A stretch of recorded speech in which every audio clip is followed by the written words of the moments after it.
Welcome to G3 media. ముందుగా headlines చూద్దాం. ఫలితాల్లో మార్పు కల్పించాలన్న ఏపీ సీఎం, ఫైల్స్ లో కాదు ఫలితాల్లో వేగం కావాలన్న చంద్రబాబు.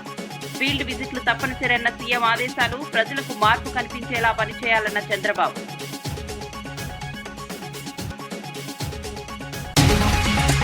హైదరాబాద్ లో సైన్స్ సిటీ ప్రాజెక్టుపై కిషన్ రెడ్డి, విద్యార్థుల్లో విజ్ఞాన శాస్త్ర ఆసక్తి పెంచడమే లక్ష్యమన్న కేంద్రం. హైదరాబాద్ కు సైన్స్ సిటీ మరో ప్రత్యేక ఆకర్షణన్న మంత్రి. స్టార్టప్ సైన్స్ రంగాలకు మోదీ ప్రభుత్వం ప్రోత్సాహం.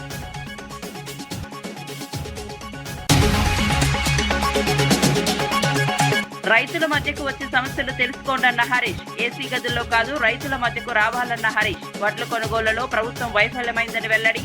రైతు సమస్యలపై కాంగ్రెస్ కు చిత్తశుద్ధి లేదని వ్యాఖ్య. జై శ్రీరామ్ వ్యాఖ్యలపై రాజాసింగ్ ఘాట్ కౌంటర్. కొండా సురేఖ ఏ విషయానికి మంత్రి అన్న రాజాసింగ్. హిందూ భావోద్వేగాలను దెబ్బతీయొద్దన్న రాజాసింగ్. జై శ్రీరామ్ కాంగ్రెస్ కు రాజాసింగ్ ప్రశ్నలు.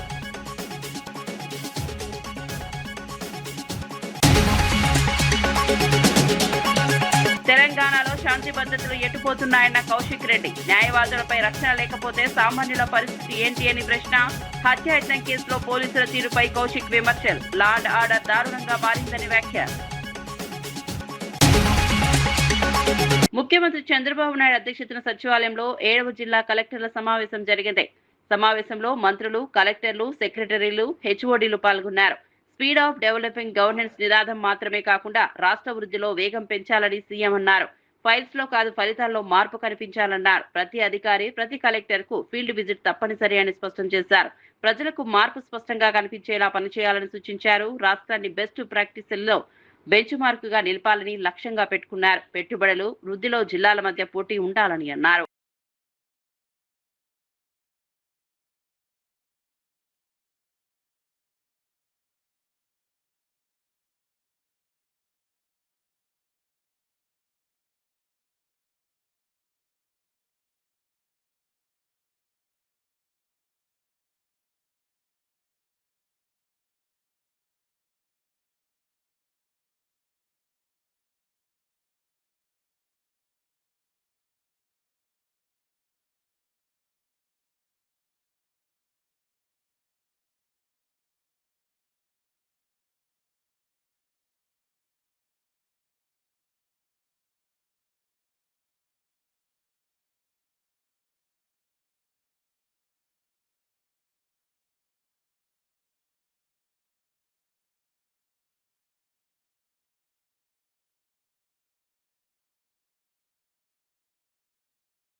బండి సంజయ్పై పాడి కౌశిక్ రెడ్డి చేసిన వ్యాఖ్యలను బీజేపీ రాష్ట్ర అధ్యక్షుడు రామచంద్రరావు తీవ్రంగా ఖండించారు. బీజేపీ నాయకులపై ఎవరైనా అసత్య ఆరోపణలు చేసినా, వ్యక్తిగత దాడులకు దిగినా పార్టీ చూస్తూ ఊరుకోదని హెచ్చరించారు. అలాంటి వ్యాఖ్యలకు బీజేపీ దృఢంగా సమాధానమిస్తుందని స్పష్టం చేశారు. బీజేపీ నేతలను లక్ష్యంగా చేసుకుని విమర్శలు చేయడం సరికాదన్నారు. రాజకీయాల్లో సంస్కారం పాటించాలని సూచించారు. ప్రజా సమస్యలపై చర్చించకుండా వ్యక్తిగత విమర్శలు చేయడం దురదృష్టకరమని అన్నారు. పార్టీ కార్యకర్తలు అప్రమత్తంగా ఉండాలని సూచించారు. బీజేపీపై దుష్ప్రచారం చేస్తే తగిన సమాధానం ఇస్తామని హెచ్చరించారు. జనతా పార్టీ నాయకుల మీద అనుచితంగా వ్యాఖ్యలు చేస్తే భారతీయ జనతా పార్టీ చూస్తూ ఊరుకోదు. వ్యక్తిగతమైనటువంటి ఒక మానహాని చేసినా, అబద్ధాల ప్రచారాలు చేసినా, అబద్ధాలు మాట్లాడినా భారతీయ జనతా పార్టీ దాన్ని తిప్పికొట్టేటటువంటి ఒక మాకు కూడా ఆ శక్తి ఉన్నది. ఈరోజు గతంలో మాట్లాడినటువంటి బీఆర్ఎస్ నాయకులు చేసినటువంటి వ్యాఖ్యలను కూడా గుర్తు చేసుకోవాలి. అప్పుడు ఏదో పోనీలే అని చెప్పి ఊరుకుంటే మళ్ళీ అదే మాటలు మాట్లాడుతున్నారు బీఆర్ఎస్ నాయకులు. మరి దానికి తప్పకుండా రియాక్షన్ ఉంటుంది. ప్రజాస్వామ్యంలో బాధ్యతగా మనం మాట్లాడాల్సిన అవసరం ఉన్నది. తెలంగాణ వచ్చిన తర్వాత మీ భాషలు మీరు కొత్త కొత్త భాషలు ఈరోజు తీసుకొస్తూ ఉన్నారు. వ్యక్తిగతమైనటువంటి ఆరోపణలు చేస్తూ ఉన్నారు, అబద్ధాలు ప్రచారాలు చేస్తూ ఉన్నారు. కాబట్టి మీ అబద్ధాల ప్రచారాలకు అబద్ధాల మాటలకు భారతీయ జనతా పార్టీ ఊరుకునేది ఉండదు. తప్పకుండా ఎవరి మీద మా భారతీయ జనతా పార్టీ నాయకుల మీద అబద్ధాలు మాట్లాడినా భారతీయ జనతా పార్టీ తప్పకుండా దానికి రియాక్షన్ ఇస్తుంది. దానికి తప్పకుండా మేము అటువంటి ఒక దాన్ని తిప్పి కొడతామని చెప్పేసి కూడా ఆ ఒక ఎలిగేషన్స్ని, ఆ ఒక ఏవైతే దురుద్దేశంతో మాట్లాడిన మాటల్ని కూడా మేము ఖండిస్తూ ఉన్నాం. మేము దాడులు సమర్థించము కానీ ఒక పరిమితి, ఒక స్థాయి ఉంటుంది, టాలరెంట్ లెవెల్ ఒకటి ఉంటుంది. వ్యక్తిగతమైనటువంటి ఒక మానహాని చేసి ప్రజల్లో ఒక తప్పుడు ప్రచారాలు చేసి డిఫెమేషన్గా మాట్లాడే వ్యక్తులకు మరి కొంతమందికి వారికి శిక్ష ఏ విధంగా ఇవ్వాలని చెప్పి కార్యకర్తలు స్వతహాగా వారు నిర్ణయం తీసుకున్నటువంటి ఒక యాక్షన్ మాత్రమే కానీ పార్టీ ద్వారా ఎక్కడ కూడా ఈ యొక్క దాడిని మేము ప్రోత్సహించలేదు, ప్రోత్సహించం కూడా. శ్రీరాముడిపై చేసిన వ్యాఖ్యలను తప్పుదోవ పట్టించారని మంత్రి కొండా సురేఖ స్పష్టం చేశారు. తాను చెప్పిన విషయాన్ని వక్రీకరించి ప్రచారం చేస్తున్నారని ఆరోపించారు. తాము కూడా హిందువులమేనని, ఇంటి నుంచి బయలుదేరే ముందు దేవుణ్ణి ప్రార్థిస్తారని తెలిపారు. రామాయణం తెలుసని, రాముడు తనకు దేవుడేనని స్పష్టం చేశారు. భద్రాచలానికి సీఎం రేవంత్ రెడ్డి 300 కోట్లు కేటాయించారని గుర్తు చేశారు. భక్తి గురించి మాట్లాడే బీజేపీ నేతలు కనీసం 700 కోట్లు ఇవ్వాలని సవాల్ విసిరారు. ప్రజల సమస్యలు, రైతుల సమస్యలపై బీజేపీ నేతలు ఏం చేస్తున్నారని ప్రశ్నించారని అన్నారు. తన మాటలను వక్రీకరించి రాజకీయ లాభం పొందొద్దని సూచించారు. మేము కూడా హిందువులమే. మేము లోపల నుంచి, ఇంటి నుంచి బయటకు వచ్చేటప్పుడు దేవుడి బొట్టు పెట్టుకొని దేవుడికి పూజ చేసుకొని బయటకు వస్తాము. మరి హిందువులం అని బోర్డు తల మీద రాసుకోరు ఎవరు కూడా. మరి మీరేమైనా బోర్డులు మెడకేసుకొని తిరుగుతున్నారో నాకైతే తెలియదు, కానీ మేము కూడా హిందువులమే. మా దగ్గర భద్రాచలం ఉన్నది. భద్రాచలానికి మా ముఖ్యమంత్రి గారు 380 కోట్ల రూపాయలు అభివృద్ధి కోసం ఇచ్చారు.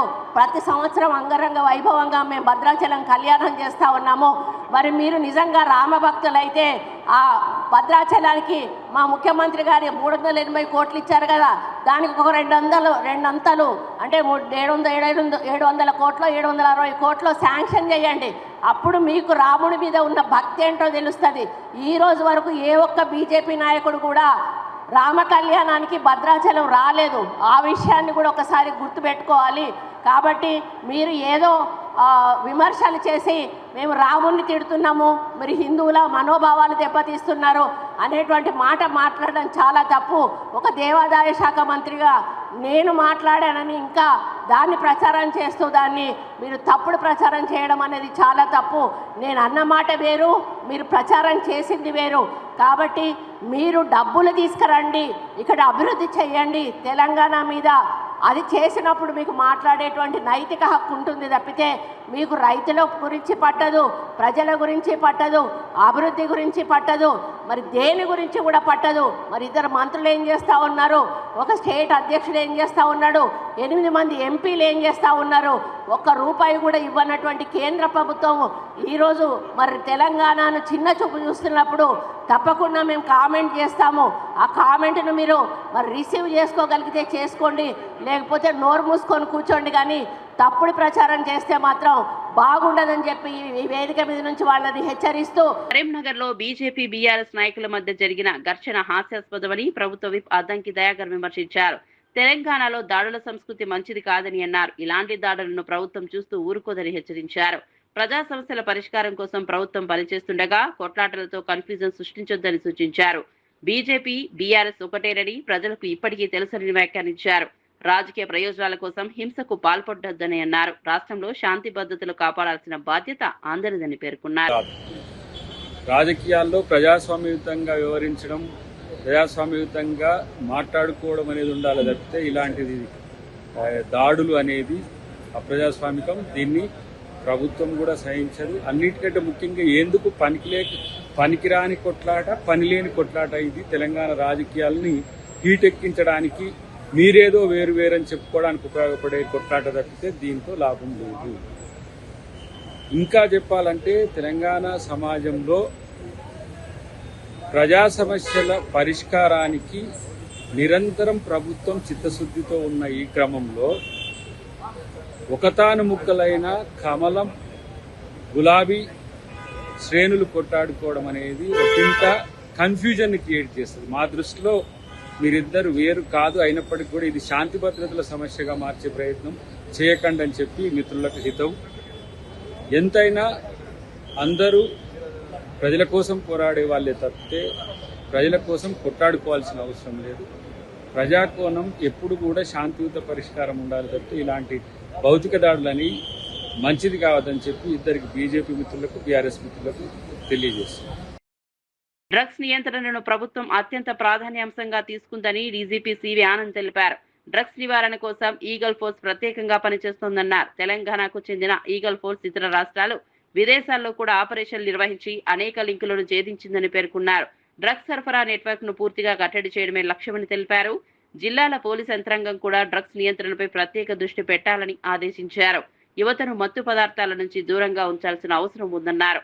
రాష్ట్రంలో డ్రగ్స్ మాఫియాపై కఠిన చర్యలు తీసుకుంటామని హెచ్చరించారు. మేమైతే కేస్ డైరీస్, సీజర్ రిపోర్ట్స్, పంచనామాస్ ఏవైతే రాస్తామో అవన్నీ కూడా అతి జాగ్రత్తగా చేసే అవసరం ఉంటుంది. ఏ చిన్న తప్పైనా కేసు కొట్టేసే ప్రమాదం ఉంటుంది. అది కాకుండా తర్వాత ఈ డ్రగ్ ఒఫెండర్స్ ఏవైతే ఉన్నారో సప్లయర్స్, వారి ఆస్తుల్ని సీజ్ చేయడం, వారి వాహనాల్ని, రిసోర్సెస్ని సీజ్ చేయడం అనేది అది కూడా చాలా సుదీర్ఘమైన ప్రాసెస్ ఉంది అది. సో ఇదంతా కూడా చేయడానికి ఈ సివిల్ ఆఫీసర్స్ అవసరం అవుతాయి కనుక వాళ్ళ సంఖ్య కొద్దిగా పెంచుతూ ఏఆర్ ఇతర డిపార్ట్మెంట్ ఆఫీసర్స్ వారికి సపోర్ట్గా ఉండేటట్టు ఈ ఆపరేషన్స్లో వారికి తెలియజేశారు. కేవలము ఈగిల్ ఫోర్స్ ద్వారా ఈ యాంటీ నార్కోటిక్స్ డ్రైవ్ మన రాష్ట్రంలో చేస్తే సరిపోదు. ఎస్పీస్, కమిషనర్ ఆఫ్ పోలీస్ ఏవైతే ఉన్నారో ఇప్పటి నుండి తప్పకుండా వారి చెయ్యి వారు దీనికి అందించాలి. వారు చేస్తే కానీ ఈ మొత్తం మన ఫలితం అనేది రాదు. అదే కాకుండా ఈగిల్ ఫోర్స్ కూడా జిల్లాలో వాళ్ళకు సెల్స్ ఉన్నాయి. ఈగిల్ రీజనల్ సెల్స్ ఒక 7-8 సెల్స్ ఉన్నాయి. అవి కూడా పూర్తి స్థాయిలో పనిచేసే విధంగా ఒక 5-6 పోలీస్ స్టేషన్లు ఉన్నాయి. ప్రత్యేకంగా నార్కోటిక్స్ సంబంధించిన పోలీస్ స్టేషన్స్ అవి కూడా సరిగా పనిచేసేటట్టు ఆ ప్రాంతంలో ఉన్న జిల్లాలందరినీ వాళ్ళు సమన్వయం చేసుకొని అక్కడ ఉన్న ఎస్పీ, సిపీస్, అక్కడ సివిల్ ఫోర్స్కి వాళ్ళు సమన్వయంగా ఉంటూ వాళ్ళకి కొద్దిగా మార్గదర్శకం చేస్తూ ఏ విధంగా ఈ కేసెస్ని మనం పట్టుకోవాలి, కొద్దిగా ఏ విధంగా ఇన్వెస్టిగేట్ చేయాలి, దర్యాప్తు చేయాలి అనేది వాళ్ళకి తెలియజేస్తే తప్పకుండా ఈ రిజల్ట్ ఏదైతే మనం చూస్తున్నామో అది ఇంకా మెరుగుపరిచి మన రాష్ట్రంలో ఉన్న ప్రజలకు ఎవరైతే భయంతో ఉన్నారో, మా పిల్లలు ఏమైపోతున్నారు, స్కూల్స్కి వెళ్తే భయము, అక్కడ హాస్టల్స్లో ఉంటే భయము, అక్కడ ఎటువంటి వాళ్ళకు మిత్రులు ఉన్నారు, ఆ ఫ్రెండ్స్ గ్రూపు, పియర్ గ్రూపు, ఇవన్నీ కూడా ఆందోళన ఉన్నారు. వాళ్ళందరికీ కొద్దిగా కంఫర్టు లేకపోతే కొద్దిగా భయం తగ్గియాలంటే పోలీస్ ఫోర్సు ఏదైతే ఉందో తెలంగాణ రాష్ట్రానికి చెందిన అన్ని శాఖలకు చెందిన పోలీస్ అధికారులు ఎవరైతే ఉన్నారో, సిబ్బంది ఉన్నారో వారందరూ కూడా ఈ డ్రైవ్లో పాల్గొని మూకుమ్మడిగా దీనిపైన దాడి చేస్తే కానీ ఇది జిల్లా స్థాయిలో కూడా మనం కంట్రోల్ చేసే ప్రసక్తి కొద్దిగా తక్కువగా ఉంటుంది. తెలంగాణలో లా అండ్ ఆర్డర్ పరిస్థితి దారుణంగా మారుతోందని ఎమ్మెల్యే పాడి కౌశిక్ రెడ్డి విమర్శించారు. అలుగునూరులో చౌరస్తాలో యూపీ నెంబర్ ప్లేట్ ఉన్న ఫార్చునర్ కారులో వచ్చిన వ్యక్తులు హైకోర్టు న్యాయవాదిపై హత్యాయత్నం చేశారని ఆరోపించారు. ఆయుధాలతో బెదిరించారని న్యాయవాది ఫిర్యాదు చేయగా పోలీసులు వెపన్స్ అనే పదం లేకుండా పిటిషన్ ఇవ్వాలని ఒత్తిడి తెచ్చారని తెలిపారు. దీంతో పోలీసులే బెదిరిస్తున్నారని న్యాయవాది హైకోర్టును ఆశ్రయించినట్లు పేర్కొన్నారు. రాష్ట్రంలో న్యాయవాదులకే రక్షణ లేకపోతే సామాన్యుల పరిస్థితి ఏమిటని ప్రశ్నించారు. సాయంత్రము 6 నుంచి 7 గంటల మధ్యలో అలుగునూరు చౌరస్తాలో 4 దుండగులు యూపీ బండిలో వచ్చి వెపన్లు పెట్టి ఆ న్యాయవాదిని హత్య చేసే ప్రయత్నం చేసిండ్రు. అలుగునూరు చౌరస్తాలో ఏమి నడుస్తుంది, ఏంది ఇది అసలు? ఇది 5th రోజు. ఇగోండి ఈ బండి నంబర్ కూడా ఇచ్చినాము. ఈ బండి నంబర్లో మీకు చెప్పిన ఈ బండి నంబర్ యూపీది అనేది ఇది పోలీస్ యాప్లోనే. ఆ రోజు ఈ హైకోర్టు న్యాయవాది ఖాళీద్ అనే హైకోర్టు న్యాయవాది ఈయన పోయి పిటిషన్ ఇస్తే ఈ బండి నంబర్ డీటెయిల్స్ తీసుకొని తీస్తే యూపీకి సంబంధించిన బండి ఎటు పోతుంది లా అండ్ ఆర్డర్ అని మేము అడుగుతా ఉన్నాము. ఇగోండి ఇదే రిసీవ్డ్ కాపీ, ఇదే ఆ రోజు పోలీస్ స్టేషన్లో ఇచ్చిన రిసీవ్డ్ కాపీ. అసలు లా అండ్ ఆర్డర్ కరీంనగర్ జిల్లాలో ఉందా లేదా అని నేను అడుగుతా ఉన్నాను. దీంతో పాటు ఆ పిటిషనర్ హైకోర్టు న్యాయవాది ఇక్కడ ఆయన పని చేసుకొని ఏదో పనికి వచ్చిండు, కోర్టులో వాదన చేసుకొని పోతున్న సందర్భంలో అలుగునూరు చౌరస్తా దగ్గర వెపన్స్ పెట్టి బెదిరిస్తే తను పిటిషన్లో వెపన్స్ తోని బెదిరించిరు అని పిటిషన్ ఇస్తే ఇదే పోలీసు వాళ్ళు ఆ హైకోర్టు న్యాయవాది మీద ప్రెషర్ పెట్టి, ఇదే పోలీసు వాళ్ళందరూ అది సిపి కావచ్చు అక్కడ స్థానికంగా ఉన్న పోలీసు వాళ్ళు ప్రెషర్ పెట్టి మీరు వెపన్స్ అనే వర్డ్ అనేది మీరు దయచేసి యూజ్ చేయొద్దు, ఈ వెపన్స్ వర్డ్ అనేది మీరు యూజ్ చేస్తే మీ పిటిషన్ తీసుకోము అని వారిని బెదిరిస్తే వారు పిటిషన్ ఇచ్చిపోయిన తర్వాత ఇలా హైకోర్టు న్యాయవాది ఇలా హైకోర్టులో వేసిండు. ఏమనేసిండు? నేను ఈ పిటిషన్ నన్ను వెపన్స్ తో బెదిరించిర్రు అనేది నేను పిటిషన్ ఇస్తే పోలీసు వాళ్ళు నన్ను ఇయ్యనియలేదు అని ఇలా హైకోర్టులో పిటిషన్ వేసిండు ఆ న్యాయవాది. సిగ్గు శరము లజ్జ మానం ఉన్నదా అని అడుగుతా ఉన్నాను. ఇది తెలంగాణ రాష్ట్రంలో అసలు లా అండ్ ఆర్డర్ ఎటుపోతుంది? టీఆర్ఎస్ వర్కింగ్ ప్రెసిడెంట్ కేటీఆర్ పై కాంగ్రెస్ ఎమ్మెల్సీ వెంకట్ తీవ్ర స్థాయిలో విమర్శలు చేశారు. పిచ్చిగా మాట్లాడితే తెలంగాణ ప్రజలు తగిన బుద్ధి చెబుతారని హెచ్చరించారు. రాహుల్ గాంధీ గురించి మాట్లాడే స్థాయి కేటీఆర్ కు లేదని మండిపడ్డారు. దేశ రాజకీయాల నుంచి మాట్లాడే ముందు ఏం సాధించారో చెప్పాలని ప్రశ్నించారు. రైతులపై నిజమైన ప్రేమ ఉంటే మీడియా వేదికగా చర్చకు రావాలని సవాల్ విసిరారు. బీఆర్ఎస్ పాలనలో రైతులు తీవ్రంగా నష్టపోయారని ఆరోపించారు. కాంగ్రెస్ ప్రభుత్వం రైతు సంక్షేమానికి కట్టుబడి ఉందని పేర్కొన్నారు. తెలంగాణ ప్రజలకు లేవనెత్తే పరిస్థితి ఏర్పడ్డది. నిజంగా మీటింగ్ లో ఏదైనా విషయాలు ఉన్నప్పుడు రైతులకు ఈ విషయాలు ఉన్నాయి, ఈ సమస్యలు ఉన్నాయి, వీటిపైన లేవనెత్తి ఆ సమస్యల గురించి మాట్లాడితే నిజంగా ప్రభుత్వం కూడా ఎక్కడ ఇబ్బందులు ఉన్నాయో వాటిపైన ఆలోచించే పరిస్థితి ఏర్పడుతుంది. కానీ అవన్నీ పక్కన పెట్టి ఓన్లీ రేవంత్ రెడ్డి గారిని తిట్టనీకి, రేవంత్ రెడ్డి గారిని తిడుతూ మధ్యలో రాహుల్ గాంధీ గారి గురించి మాట్లాడినాం. కేటీఆర్ నీకు అడుగుతున్న, రాహుల్ గాంధీ గారు వారి కుటుంబం పట్ల వారి యొక్క చెల్లె పట్ల అపారమైన ప్రేమతోటి అపారమైన గౌరవంతో వారి యొక్క స్థానాన్ని వారి చెల్లెకిచ్చి ఎంపీని చేసారు. నువ్వేం చేసినావురా నాయన? మీ చెల్లె ఈ రోజు మీ పార్టీ ఇచ్చిపెట్టి నీ కుటుంబాన్ని ఇచ్చిపెట్టి రోడ్డుపైకి వచ్చి నేను రోజుని గుడ్డలిప్పుతుంది. అనుక్షణం అనునిత్యం నేను రాక్షసుని లెక్క సంబోధిస్తుంది. మీరు ఏం పీకిరు తెలంగాణ రాష్ట్రానికి అని చెప్పి భారతదేశానికి పోయినామని చెప్పి రోజుకొక పదజాలం ఉపయోగించి మిమ్మల్ని తిడుతుంది. కల్వకుంట్ల కవిత గారు మిమ్మల్ని రోజు తిడుతుంటే సిగ్గు లేకుండా వాటికి సమాధానం చెప్పలేక ఆ మాటలకి స్పందించలేక ఇంట్లో ఇల్లే సగం పెట్టుకోకుండా బయటకు వచ్చి రాహుల్ గాంధీ గారి గురించి రేవంత్ రెడ్డి గారిని విమర్శించే స్థాయి. ఈ రోజు నిన్ను ఈ యొక్క మాట్లాడే పరిస్థితి ఎందుకు వచ్చిందంటే నువ్వు కొడుక అనే పదం ఉపయోగిస్తే నేను కూడా ఏంద్రా నా కొడుక అనే మాట్లాడే పరిస్థితి ఏర్పడుతుంది. నువ్వు ఏ రకంగా మాట్లాడితే ఆ రకంగా నీకు కూడా సమాధానం చెప్పాల్సిన పరిస్థితి ఏర్పడుతుంది.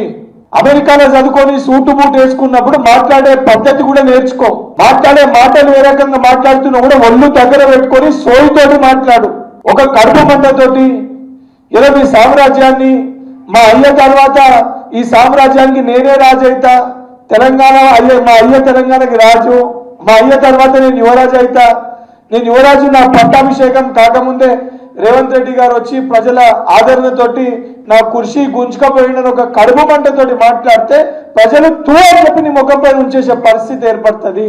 ఇప్పటికన్నా నిజంగా నీకు చిత్తశుద్ధి ఉంటే నేను దీనికంటే ముందు కూడా నీ పైన చెప్పిన, నువ్వు డ్రగ్స్ తీసుకుంటావు, ఆమ్స్టర్డామ్ పోయినావు, ఈ డ్రగ్స్ టెస్ట్ కోసము తర్వాత నా పైన డ్రగ్స్ టెస్ట్ చేయమని చెప్పి నువ్వు తర్వాత వచ్చి చెప్పినప్పుడు ఆమ్స్టర్డామ్ కి పోయి మొత్తం కూడా టెస్ట్లన్నీ చేయించుకొని క్లీన్ గా చేసుకొని నువ్వు మళ్ళీ తిరిగి వచ్చి డ్రగ్స్ టెస్ట్ నేను సిద్ధమని చెప్పినావు. మళ్ళీ ఇప్పుడు చెప్తున్నా, మళ్ళీ ఇప్పుడు నువ్వు డ్రగ్స్ సేవిస్తున్నావు ఒక అనుమానాలు మాకు వస్తున్నాయి. నిజంగా నీకు చిత్తశుద్ధి ఉంటే డ్రగ్స్ టెస్ట్ కి రా, లేదా నీ పాస్పోర్ట్ ని బయట పెట్టు. అన్ని లెక్కలతో సహా చర్చకి నేను సిద్ధంగా ఉన్నా.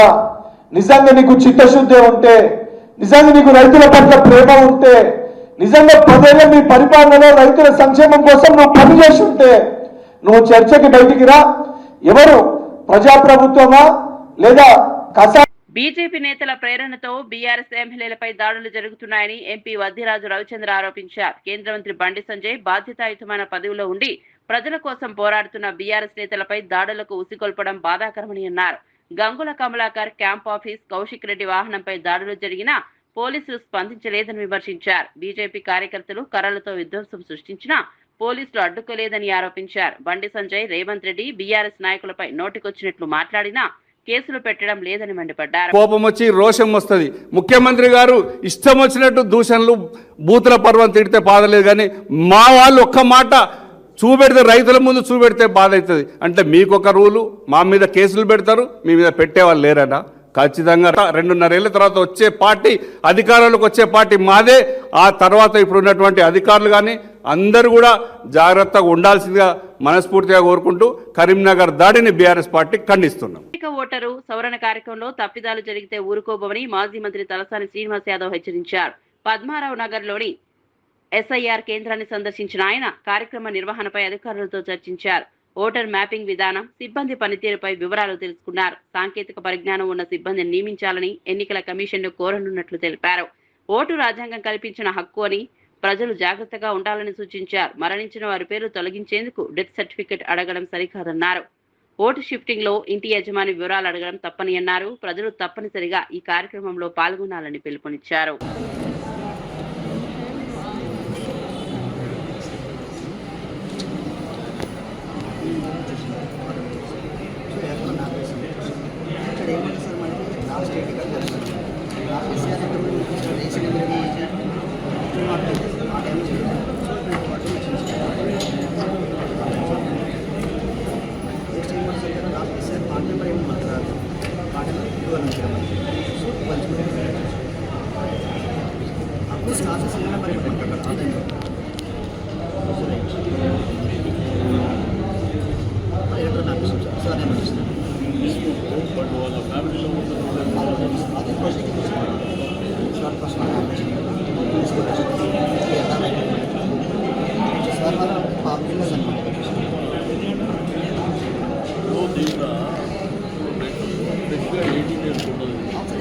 बताने सामने ठहरो।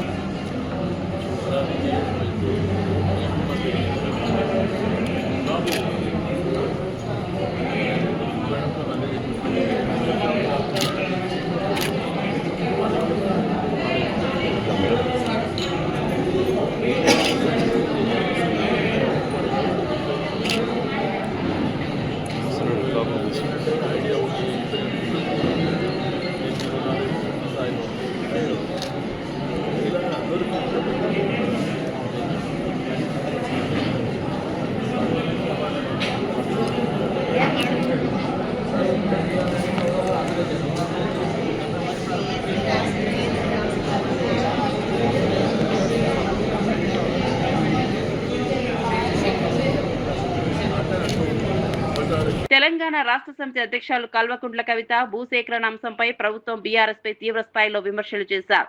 ఫార్మాసిటీ కోసం సేకరించిన భూములను వెంటనే రైతులకు తిరిగి ఇవ్వాలని డిమాండ్ చేశారు. సీఎం రేవంత్ రెడ్డి ప్రతిపాదించిన ఫ్యూచర్ సిటీ పేరుతో జరుగుతున్న భూసేకరణను వ్యతిరేకించారు. కాంగ్రెస్ బీఆర్ఎస్ పార్టీలు భూములు, వడ్ల కొనుగోళ్ల విషయంలో ప్రజలను తప్పుదోవ పట్టించాయని ఆరోపించారు. రైతుల హక్కులను కాపాడాల్సిన బాధ్యత ప్రభుత్వంపై ఉందన్నారు.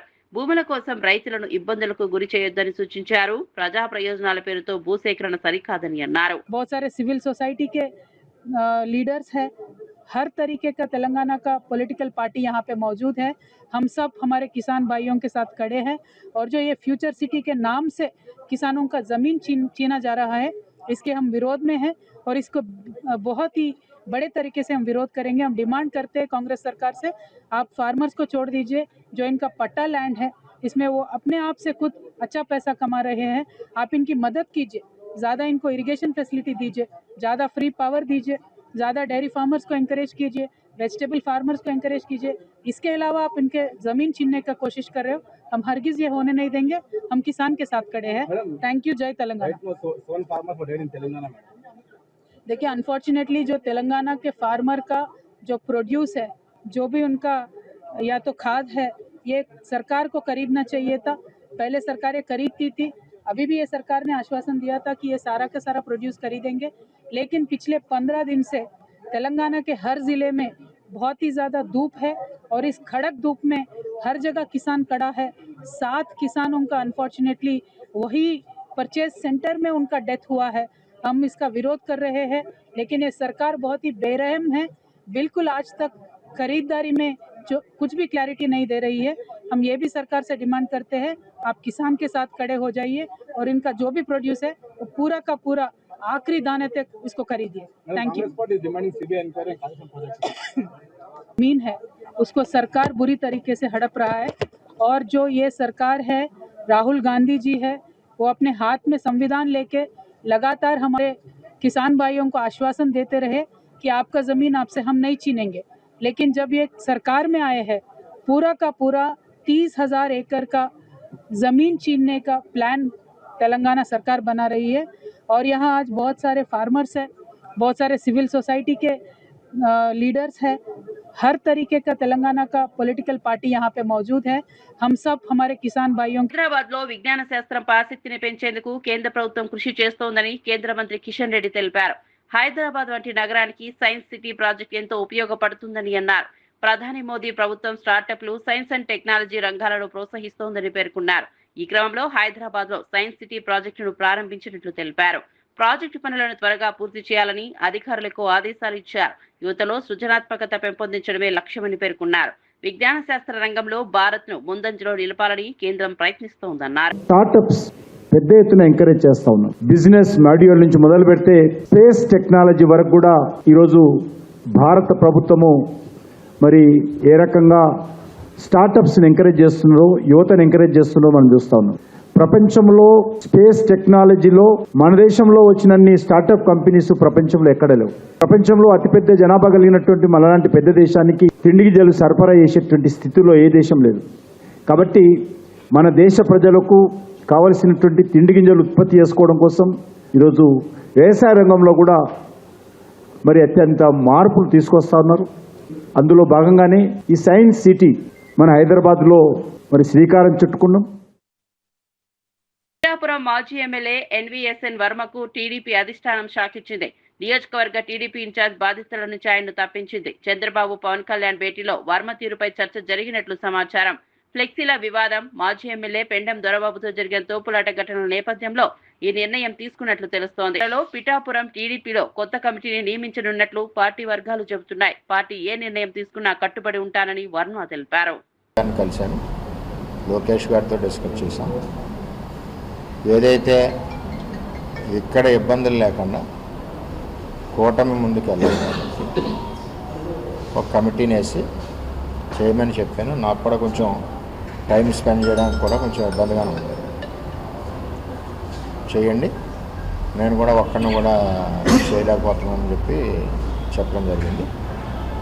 దాని ప్రకారమే ఈరోజు ఆ ప్రకటన వచ్చింది. పార్టీ నాతో సంప్రదించిన తర్వాతే లోకేష్ గారు ఆ ప్రకటన వచ్చే ముందు కూడా నాకు పల్లా శ్రీని గారు, నారాయణ గారు ఫోన్ చేసి చెప్పారు. చెప్పిన దాని ప్రకారం జరిగింది. పార్టీ సమీకరణాల సమయంలో కొన్ని రకాలుగా ఆలోచన చేస్తుంటారు. ఆ ఆలోచనకి ఎప్పుడు కూడా అనుగుణంగా పిఠాపురం తెలుగుదేశం పార్టీ కేంద్ర పార్టీ అధ్యక్షుల ఆదేశాలు. వడ్ల కొనుగోలుపై మంత్రి ఉత్తమ్ కుమార్ రెడ్డి చేసిన వ్యాఖ్యలకు మాజీ మంత్రి హరీష్ రావు తీవ్రంగా స్పందించారు. రైతులకు ఎలాంటి ఇబ్బందులు లేవని, ఏసీ గదుల్లో కూర్చుని మాట్లాడొద్దని విమర్శించారు. తాను చౌటుప్పల్లో రైతుల మధ్య నిలబడి మాట్లాడుతున్నానని తెలిపారు. నెల రోజులైనా వడ్లు కొనడం లేదని రైతులే చెబుతారని పేర్కొన్నారు. మార్కెట్ యార్డులు, కొనుగోలు కేంద్రాలకు వచ్చి రైతుల సమస్యలు పరిష్కరించాలని ఉత్తమ్ కుమార్ రెడ్డికి సూచించారు. ప్రభుత్వం రైతులను ఇబ్బందులకు గురి చేస్తోందని ఆరోపించారు. పంట కొనుగోలులో జాప్యం రైతులను తీవ్రంగా నష్టపరుస్తోందన్నారు. రైతుల పట్ల కాంగ్రెస్ ప్రభుత్వానికి చిత్తశుద్ధి లేదని మండిపడ్డారు. రైతుల కష్టాలు తెలుసుకోవాలంటే క్షేత్రస్థాయికి రావాలని అన్నారు. బీఆర్ఎస్ రైతుల పక్షాన పోరాటం కొనసాగిస్తుందని స్పష్టం చేశారు. వడ్లు తెచ్చి 20 రోజులైంది. నిర్మల గారు మార్కెట్ కు వడ్లు తెచ్చి దాదాపు 24 రోజులు అయితా ఉంది. 24 రోజులైనా వడ్లు కొనే దిక్కు లేదు. 30 తారీఖు నాడు మాయిశ్చర్ చూసిండ్రు, ఇవాళకి కూడా కాంటా అయితలేదు. మాయిశ్చర్ పాస్ అయినాక కూడా 8 రోజులైనా కాంటా పెట్టే దిక్కు లేదు. అంటే రైతులు 20 రోజుల నుంచి 30 రోజులు మార్కెట్లో పడిగాపులు కాస్తా ఉన్నారు. 44 డిగ్రీల ఎండలో ఎండకు మాడిపోతా ఉన్నారు, పిట్టల్లాగా రాలిపోతా ఉన్నారు.